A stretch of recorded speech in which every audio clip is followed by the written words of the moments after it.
90 के दशक की मशहूर एक्ट्रेस ममता कुलकर्णी ने संन्यास ले लिया है। ममता कुलकर्णी किन्नर अखाड़े की महामंडलेश्वर हो गई हैं।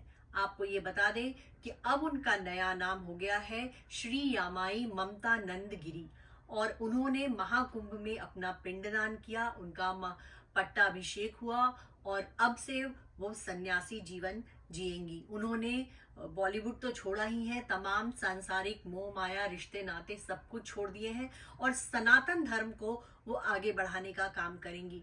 ममता कुलकर्णी ने हाल ही में एक वीडियो शेयर किया था जिसमें उन्होंने कहा था कि वो महाकुंभ जा रही हैं, उसके बाद वो काशी विश्वनाथ जाएंगी और फिर अयोध्या भी जाएंगी।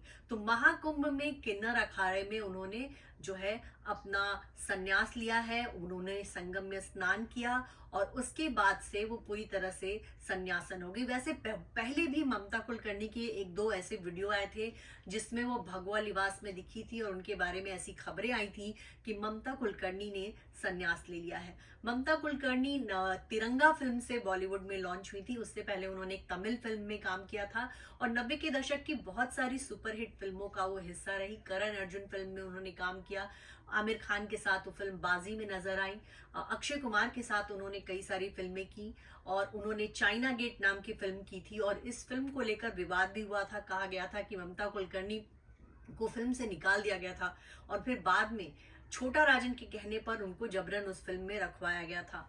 तो ममता कुलकर्णी हमेशा विवादों में भी रही। उन्होंने जितनी हिट फिल्में नहीं दी उससे ज्यादा कहीं विवाद उनके साथ चलते रहे और एक बार वो टॉपलेस फोटोशूट को लेकर भी चर्चा में रही। उन पर केस भी हुआ था, उनके खिलाफ बहुत प्रोटेस्ट हुआ था। की छवि बॉलीवुड में बोल्ड और बिंदास एक्ट्रेस की रही और उन्होंने अपनी फिल्मों में जमकर एक्सपोज भी किए।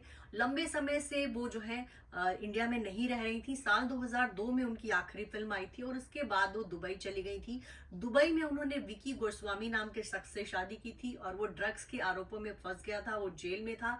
कहा जाता है कि ममता कुलकर्णी भी इस चक्कर में जेल गई थी।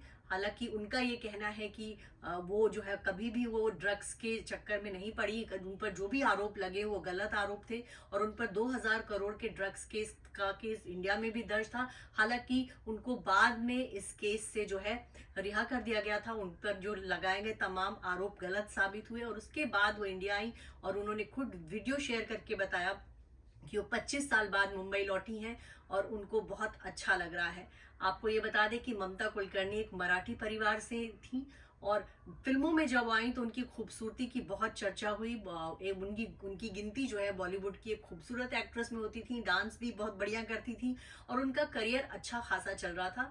लेकिन अंडरवर्ल्ड के साथ उनका नाम जुड़ा और उसके बाद से ममता कुलकर्णी विवादों में रहने लगी और बॉलीवुड के जो प्रोड्यूसर्स हैं वो उनसे कन्नी काटने लगे और इसी वजह से उनका करियर जो है आगे के दिनों में मतलब ढलान पर चला गया।